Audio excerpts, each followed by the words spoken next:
He hasn't declared that he's running for president, but he's doing things presidential candidates do. He's obviously running. We know that. In Florida, we came in 4.5 years ago, swing state, evenly divided. We win by 0.5%. And then after 4 years of good leadership, we were able to win by almost 20 points, 1.5 million votes. Florida is where woke goes to die.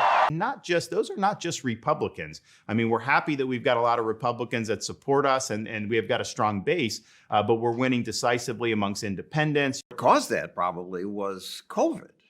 And you did a good job with COVID. And so I resolved, I did not know how it was going to work out politically, but I was going to do what I thought was right. The media was loving Governor Cuomo and all over your case. CNN, Don Lemon. Some governors are putting their own political gain ahead of children's lives. It's funny because Don Lemon, big critic always, the minute he could escape the New York lockdowns, where did they find him? They found him in South Florida. But I think that's an interesting quote because when we had kids in school, that's exactly what the critics were saying. Now we've seen, the people look back and they'll acknowledge the damage. The people that wanted to lock the kids out of school were wrong. They did a lot of damage, and probably as much damage as policymakers have done in the modern history of this country. We were able to overrule a lot of the school districts and let kids go to school mask free. And what we've had to say is, you know what?